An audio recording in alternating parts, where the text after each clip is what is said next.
While most laptops get bigger and heavier to accommodate the latest hardware, the Eon 16X from Origin PC goes against the trend. Weighing just under 5 pounds and less than 0.8 inches thick, this can easily fit into your backpack, making it a nice choice for gamers, creators, and professionals on the move. And you might think the specs are on the low end to accommodate such a thin and light device, and you'll be wrong. We actually have an Intel Core Ultra 9 275HX in here, which is a 24-core hybrid processor with 8 performance cores and 16 efficient cores, which makes this suitable for gaming and multitasking. We also have 32 gigs of DDR5 memory and an RTX 5090 laptop GPU. Yeah, the specs are no joke, and we even have a display to back it up. A 16-inch 2560 by 1600 resolution IPS panel with a 300 Hz refresh rate. That is pretty nutty for gaming, with the exception of the 9 millisecond response time. It is an IPS panel after all, so while the colors and the viewing angles look great, you do get a slightly slower response time. I think it's a small price to pay considering you get top-of-the-line specs everywhere else. The build quality is decent. The laptop has a plastic frame, so there's a bit of flex on the monitor and some bowing on the keyboard deck, which is to be expected.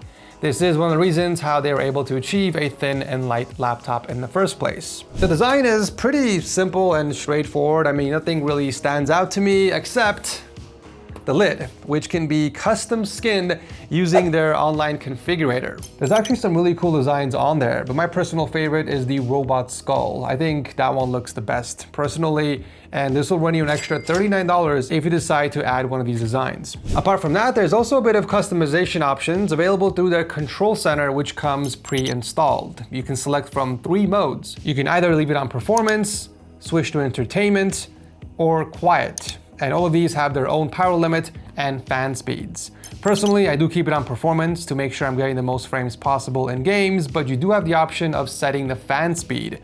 So if you want cooler temps and you don't mind the jet engine sound, you can ramp up the fans. Over here is also where you can change the lights on the keyboard across 4 different zones. I do have to say, typing on the keyboard actually feels very nice. The keys are spaced properly and the trackpad is really responsive. I don't know if they're using some sort of coating on top, but it feels silky smooth to the touch.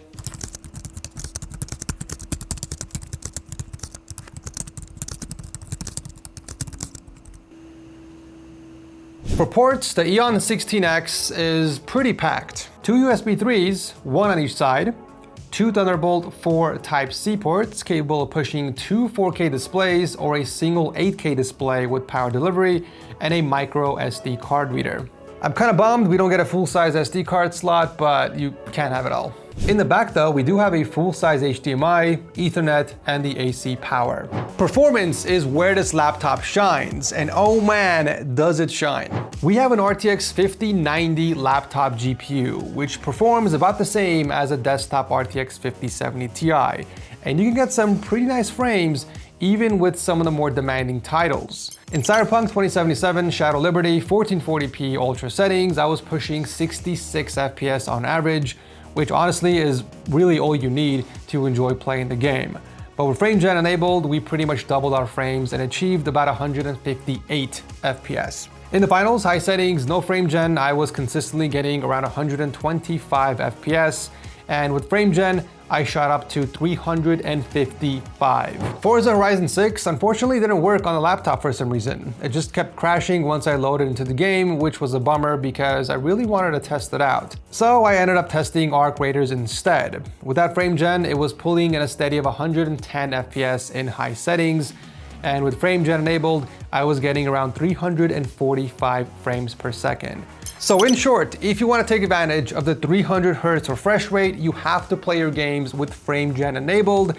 Otherwise, you're not going to hit that 300 FPS threshold, and you're not really taking advantage of the monitor specs. The temps were unfortunately where the laptop struggled a little bit.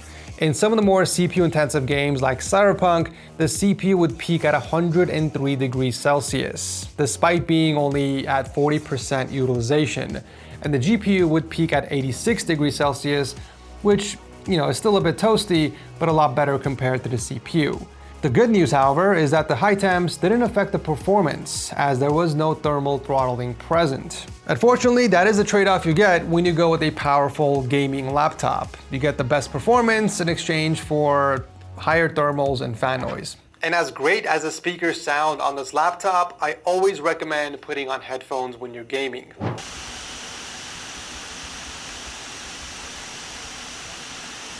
Unfortunately, the battery life also wasn't that great. We only have an 80 watt-hour battery in here, and with light use, browsing the web, watching YouTube videos, and writing the script for this video, in low brightness, I was roughly getting around 4 hours of use, which is to be expected with a power-hungry combo of an Ultra 9 processor and RTX 5090.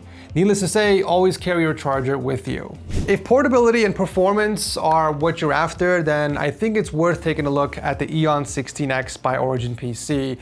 But if productivity and battery life are more important, then I would look elsewhere. Actually, for Father's Day coming up, you guys can get up to $1,100 off their laptops, desktops, and even RTS systems with the option of upgrading to 96 gigs of RAM on any desktop for free when you select 64 gigs in the configurator, along with a free peripheral upgrade. So make sure to click the link below and check them out. Either way, I'll drop a link to the laptop down below if you guys want to check it out. Thanks for watching as always, and I'll see you in the next one.